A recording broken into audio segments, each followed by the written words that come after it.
Mancherial corporation మొట్టమొదటి mayor 32వ division corporator ధన్ని Madhukar వారి కుటుంబ సభ్యులతో మనతో పాటు ఉన్నారు. వారిని మరిన్ని వివరాలు అడిగి తెలుసుకుందాం. ముందుగా మేయర్గా 32వ డివిజన్ నుంచి ఎన్నికైనందుకు కంగ్రాచులేషన్స్ అన్న. ఎట్లా అనిపిస్తుంది ఫస్ట్ టైం మంచిర్యాల మొట్టమొదటి కార్పొరేషన్కు మేయర్గా అయినందుకు? మీరు ఏమనుకుంటున్నారు? అసలు మీ ఫీలింగ్ ఏంటి? అసలు ముందుగా అందరికీ నమస్కారం. గౌరవ శాసనసభ్యులు శ్రీ కొక్కిరాల ప్రేమ్ సాగర్ రావు గారు, మా తల్లి సురేఖమ్మ గారి ఆశీస్సులతోని కార్పొరేటర్ అయితే చాలా అనుకున్నా.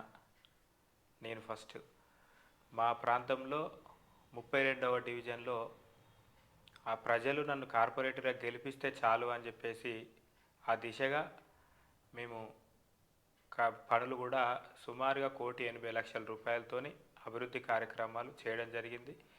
ఫస్ట్ నేను కార్పొరేటర్గా గెలిచిందంటే దానికి పూర్తి కారణం గౌరవ ఎమ్మెల్యే ప్రేమ్ సాగర్ రావు గారు మా వార్డు పరిధిలో చాలా వరకు అభివృద్ధి కార్యక్రమాలు ఇవ్వడం మరియు నిధులు ఇవ్వడం ద్వారానే ప్రజలు మమ్మల్ని గుర్తించి ఈరోజు కార్పొరేటర్గా గెలిపించారు.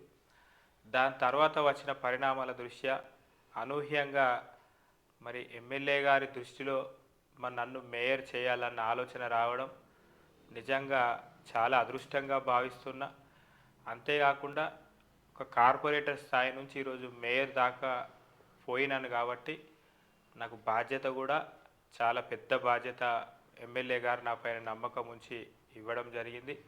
ఎంత సంతోషం ఉందో అంతకు రెట్టింపు బాధ్యత నా పైన ఉంది కాబట్టి గౌరవ ఎమ్మెల్యే ప్రేమ్ సాగర్ రావు గారికి మంచి పేరు తెచ్చే విధంగా ఏ నమ్మకంతోనైతే నాకు ఇంత పెద్ద బాధ్యత ఇచ్చిరో అదే నమ్మకంతో ఈ 5 సంవత్సరాల పదవి కాలంలో ఇప్పుడు ఏ రకంగా ప్రేమ్ సాగర్ రావు గారికి దగ్గరలో ఉన్నామో మరోసారి ప్రేమ్ సాగర్ రావు గారిని ఎమ్మెల్యేగా గెలిపించే దిశగా మేము అభివృద్ధి కార్యక్రమాలు కావచ్చు, ప్రజలకు అందుబాటులో ఉండి పనిచేసి మరొకసారి ఎమ్మెల్యేగా ప్రేమ్ సాగర్ రావు గారిని గెలిపించడమే మా ధ్యేయంగా మేము పెట్టుకుంటాం. అంటే ఒక సింగరేణి కార్మికుని కొడుకు మేయర్ అయింది, ఎట్లా అనిపిస్తుంది? అంటే సింగరేణి కార్మికుడు మా ఫాదర్ దాదాపుగా 2005 వరకు సింగరేణి కార్మికునిగా పనిచేసిరు. దానికంటే ముందు నుంచి మాకు మా సీతారాంపల్లి గ్రామంలో రైస్ మిల్ కూడా ఉంది. మాది వ్యవసాయ కుటుంబం ముందు నుంచి మా తాత కావచ్చు, మా నానమ్మ కావచ్చు, మా నాన్నగారు సింగరేణి రాక ముందు కూడా కావచ్చు పాల వ్యాపారం కూడా చేసిర్రు. మంచిర్యాలలో ఉన్న వ్యాపారవేత్తలందరికీ కూడా అప్పుడు మా కుటుంబ సభ్యులే వారందరికీ కూడా పాలు ఇచ్చేవారు.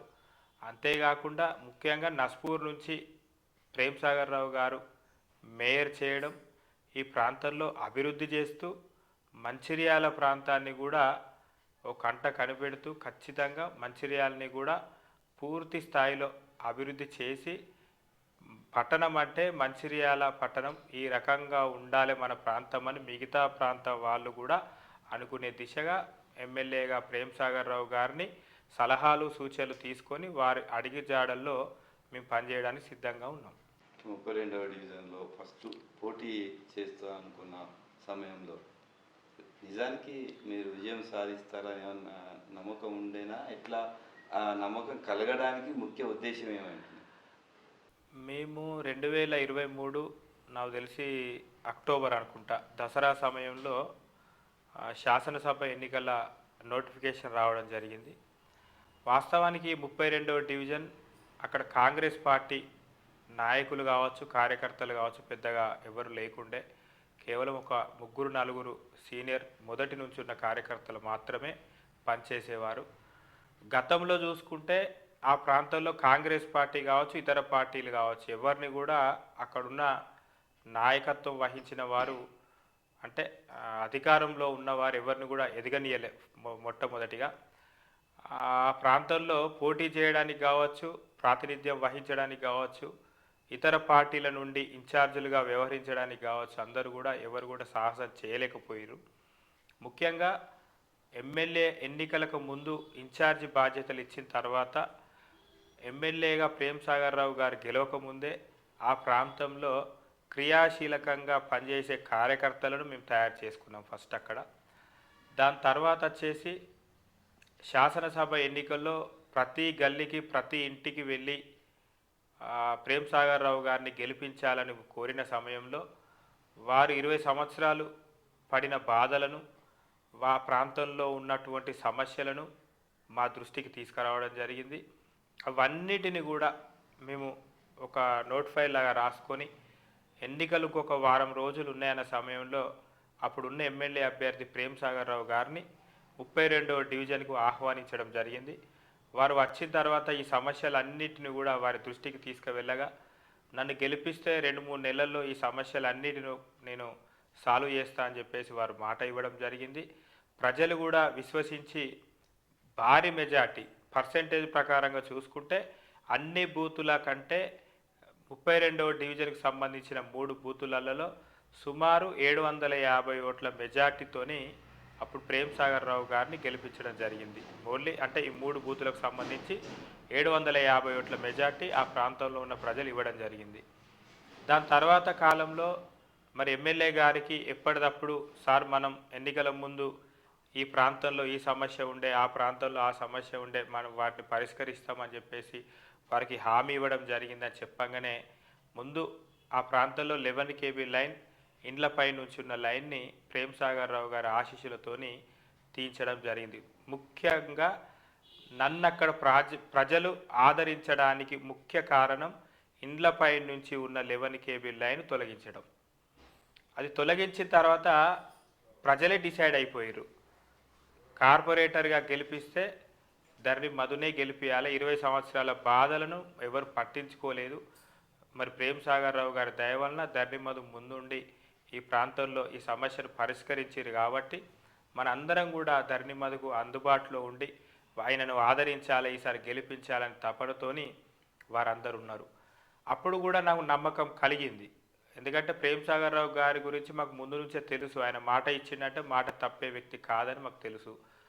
వారు ఇచ్చిన మాట ప్రకారంగా 11 kV లైన్ తీయడం కావచ్చు, చాలా చోట్ల సీసీ డ్రైన్స్ కావచ్చు, సీసీ రోడ్స్ కావచ్చు, ముఖ్యంగా రేషన్ కార్డ్స్ కావచ్చు, ఇవన్నీ ఇచ్చిన తర్వాత ఆటోమేటిక్గా ఇప్పుడు ఎవరైతే మా ప్రతిపక్షంలో పోటీ చేసిరో వాళ్ళ ఆది నాయకత్వం పోటీ చేసినప్పటికి కూడా ఈ ప్రాంతంలో కాంగ్రెస్ పార్టీ గెలుస్తుంది అని మాకు ధీమాగా ఉండే.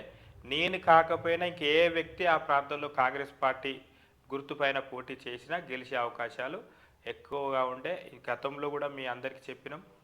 దానికి అనుగుణంగానే ప్రజలు కూడా 742 ఓట్ల మెజార్టీ, భారీ మెజార్టీతోని గెలిపించారు. కానీ ఎమ్మెల్యే ఎన్నికలు చూసుకున్నట్టయితే సేమ్ అదే 700 పైచీలకు మెజారిటీ వచ్చింది. ఇప్పుడు కార్పొరేటర్ మీకు కూడా సేమ్ 700 పైచీలకు మెజారిటీ వచ్చింది. అంటే ప్రజలు ఏం డిసైడ్ అయింది అంటే ఎన్నికల ఎమ్మెల్యేగా ప్రేమ్ సాగర్ రావు గెలిచిన సందర్భంలో కూడా గత పాలకులకు విసుగు చెందిరు ప్రజలు. మొట్టమొదటిగా ఆయా గతంలో ఉన్న ఎమ్మెల్యే కూడా 4 సార్లు గెలిచిన వ్యక్తి.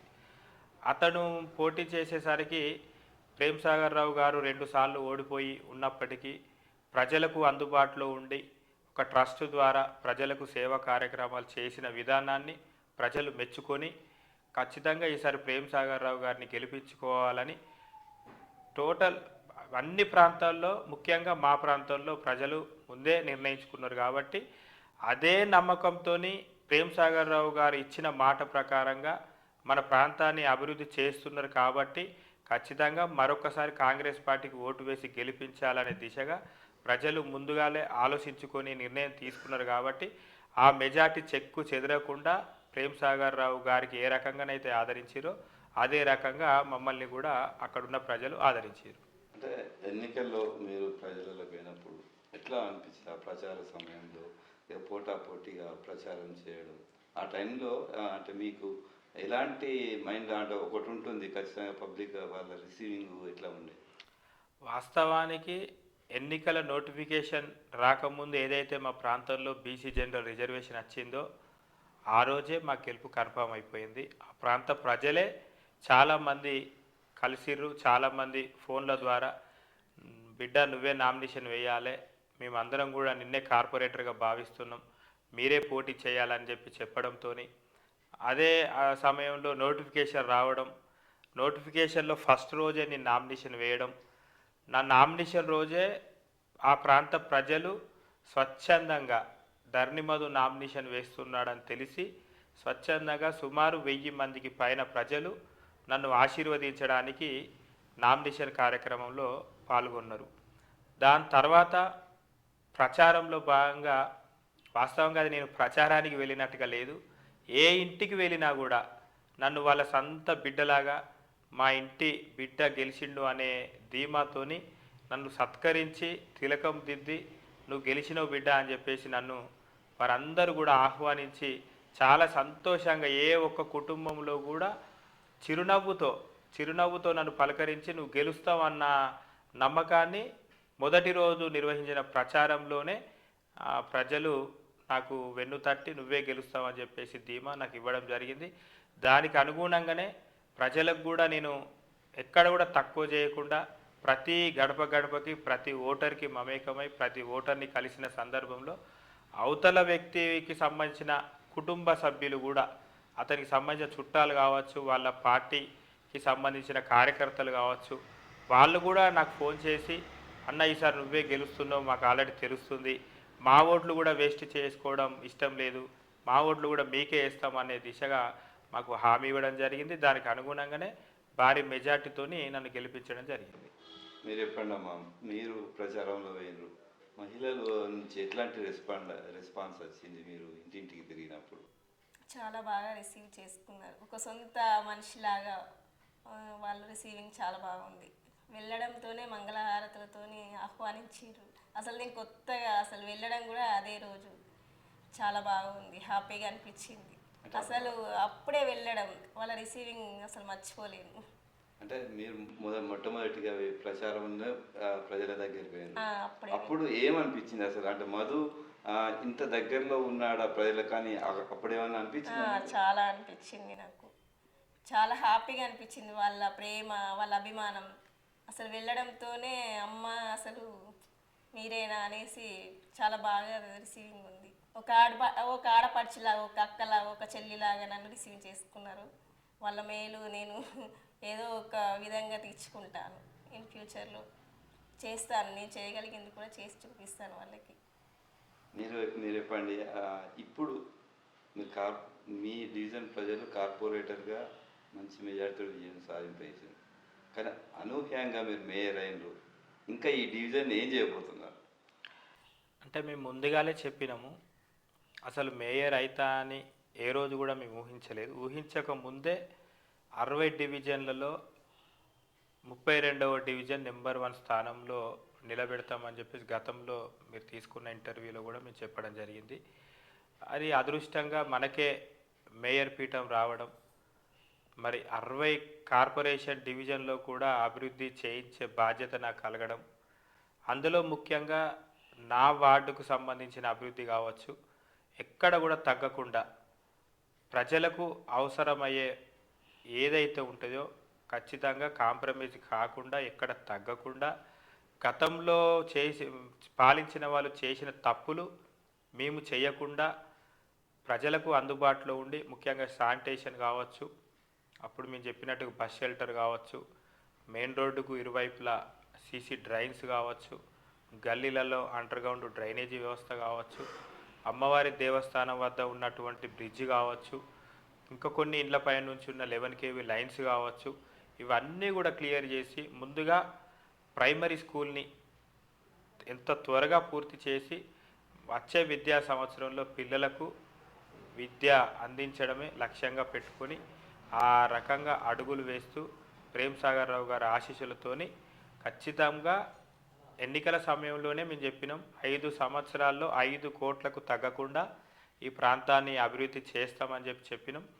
ఇప్పుడు ఇంకొంచెం ధైర్యం, నేనే మేయర్గా ఉన్నా కాబట్టి అన్ని వార్డులకు నిధులు ఇస్తూ, మరి నా వార్డు కూడా మున్సిపల్ నుంచి తగ్గకుండా నిధులు తీసుకొని గౌరవ ఎమ్మెల్యే ప్రేమ్ సాగర్ రావు గారి దగ్గర నుంచి ఎక్కువగా నిధులు మా ప్రాంతానికి తీసుకొని అభివృద్ధి కంపల్సరీగా చేస్తాం. అంటే మంచిర్యాల కార్పొరేషన్కి వచ్చినట్టయితే ఇప్పటికే ఎమ్మెల్యే ప్రేమ్ సాగర్ రావు మంచిర్యాల పట్టణంలో అండర్ గ్రౌండ్ విద్యుత్తో పాటు అన్ని అండర్ గ్రౌండ్లో ఉండేలా ఆ సిటీని డెవలప్మెంట్ చేస్తామని చెప్పి హామీ ఇచ్చిండు. ఆ పనులు కూడా నడుస్తున్నాయి. దాంట్లో మీ పాత్ర ఎలా ఉండబోతుంది? ప్రేమ్ సాగర్ రావు గారి అడుగు వెంటనే మా అడుగులు ఉంటాయి. దానికి ప్రత్యేకంగా మాకంటూ ఏముండదు.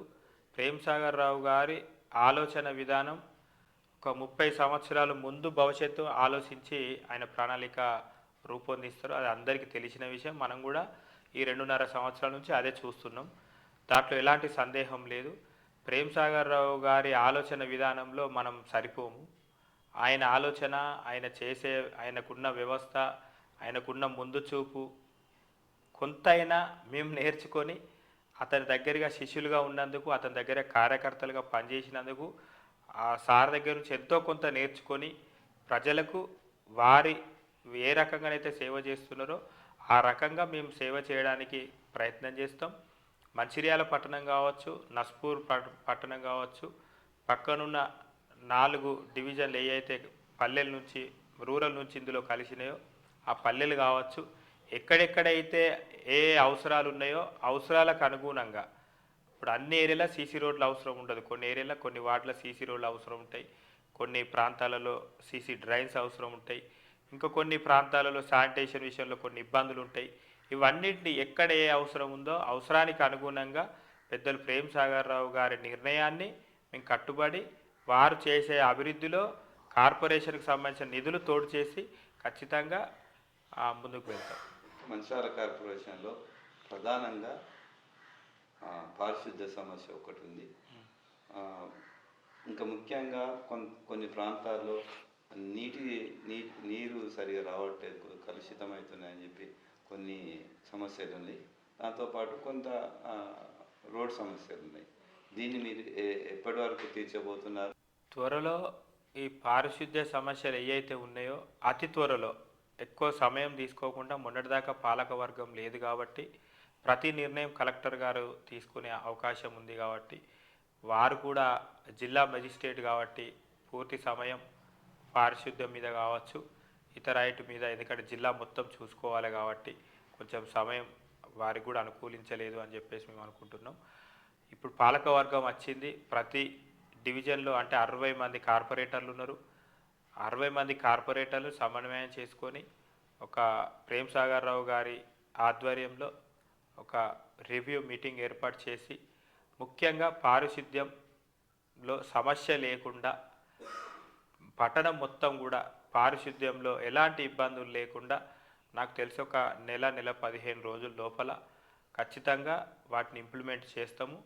చేసిన తర్వాత కూడా ఎక్కడెక్కడైతే కొంచెం వర్కర్సు, పారిశుద్ధ్య కార్మికులు ఎక్కడెక్కడైతే అవసరం ఎక్కువ ఉందో ఆ ప్రాంతంలో కూడా స్పెషల్ డ్రైవ్ నిర్వహించి ఖచ్చితంగా పారిశుద్ధ్యం విషయంలో ఎక్కడ కూడా కాంప్రమైజ్ కాకుండా, ప్రజలు కూడా పర్వాలేదు ప్రేమ్ సాగర్ రావు గారు ఎమ్మెల్యే గెలిచిన తర్వాత మొట్టమొదటిగా మంచిర్యాల కార్పొరేషన్ ఏర్పడి పాలకవర్గం వచ్చిన తర్వాత పూర్తి స్థాయిలో పారిశుద్ధ్యం బాగుంది, అభివృద్ధి బాగా జరుగుతుంది అని చెప్పేసి అనుకునే దిశగా మేము కావచ్చు, డిప్యూటీ మేయర్ గారు కావచ్చు, మిగతా కార్పొరేటర్లు కావచ్చు, పార్టీలకు అతీతంగా అందరం కలిసి పనిచేయడానికి సిద్ధంగా ఉన్నాం. అంటే మంచిర్యాల కార్పొరేషన్లో మొట్టమొదటి మేయర్గా మీ 60 డివిజన్లలో మీ ప్రణాళిక ఎలా ఉండబోతుంది? ప్రణాళికలు అంటే మనం సపరేట్గా ప్రణాళికలు ఏం సిద్ధం చేయలేదు ఇప్పటివరకు.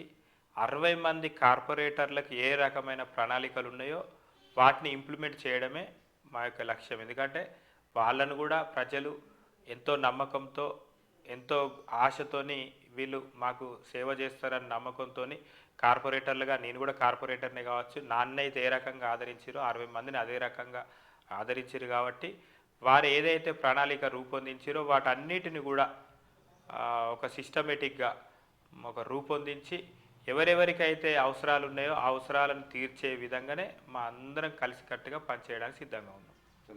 ఫైనల్గా మంచిర్యాల కార్పొరేషన్ ప్రజలకు ఏం చెప్తారు? మంచిర్యాల కార్పొరేషన్ ప్రజలందరికీ కూడా ధన్యవాదాలు తెలియజేస్తూ, ముఖ్యంగా కాంగ్రెస్ పార్టీకి మంచిర్యాల కార్పొరేషన్లో భారీ మెజార్టీ ఇచ్చి ఈరోజు మంచిర్యాల పట్టణాన్ని కాంగ్రెస్ పార్టీ కైవసం చేసుకోవడానికి కారణమైన ప్రజలకు ధన్యవాదాలు తెలియజేస్తూ, ముఖ్యంగా మేము అందరం కూడా 60 మంది కార్పొరేటర్లం అందరం కూడా, నేను మేయర్గా కావచ్చు, డిప్యూటీ మేయర్గా వారు కావచ్చు, మిగతా కార్పొరేటర్లు కావచ్చు, అందరం కూడా సమానంగానే ప్రజలను మమేకమై మీకు అందరికి కూడా అందుబాటులో ఉండి మీ అవసరాలు తీర్చడానికి మేము ముందుండి ఎమ్మెల్యేగా ప్రేమ్ సాగర్ రావు గారు ఏ ప్రాంతానికి అభివృద్ధి విషయంలో వెళ్ళినా అక్కడున్న ప్రజలు ఈ ప్రాంత కార్పొరేటర్ చాలా మంచిగా వర్క్ చేస్తున్నారనే చెప్పుకునే దిశగా ఎమ్మెల్యే గారికి మంచి పేరు తెచ్చే విధంగా కాంగ్రెస్ పార్టీ సంక్షేమ పథకాలు అట్టడుగు ఉన్న ప్రజలకు లాస్ట్ ప్రజల వరకు కూడా అట్టడుగు ప్రజలకు కూడా అందే దిశగా మా ప్రయాణం ఉంటుంది. ఆ రకంగానే ప్రయాణిస్తాం. ప్రజలకు అందరికి కూడా మేము అందుబాటులో ఉండి ఖచ్చితంగా మీకు సేవ చేసుకునే భాగ్యం మాకు కలిగింది కాబట్టి మీ అందరికి కూడా సేవ చేసుకొని మీ రుణం తీర్చుకునే అవకాశం మాకు కలిగింది కాబట్టి ఖచ్చితంగా ఆ దిశగానే మేము ప్రయాణం చేస్తాం. Okay, thank you. మొత్తానికి మంచిర్యాల కొత్తగా ఏర్పడ్డ మంచిర్యాల కార్పొరేషన్ మేయర్గా సింగరేణి కార్మికుడు ఒక రైతు బిడ్డ మొట్టమొదటి మేయర్ కావడం చాలా సంతోషంగా ఉంది. ఈ మంచిర్యాల కార్పొరేషన్ ఎమ్మెల్యే ప్రేమ్ సాగర్ సహకారంతో మాత్రం 60 డివిజన్లలో 60 మంది కార్పొరేటర్ల సహకారంతో ఈ కార్పొరేషన్ మాత్రం అభివృద్ధి చేసి తీరుతాం. పారిశుద్ధ్యం కానీ ఎలాంటి సమస్యలు ఉన్నప్పటికీ కూడా ప్రజలకు ఎమ్మెల్యే ప్రేమ్ సాగర్ రావు నమ్మకాన్ని వమ్ము చేయకుండా ప్రజలకు సేవ చేస్తామని చెప్పి మాతో పాటు మేయర్ ధర్ని మధుకర్ తెలిపారు. మరో లీడర్తో మళ్ళీ కలుద్దాం. నమస్కారం.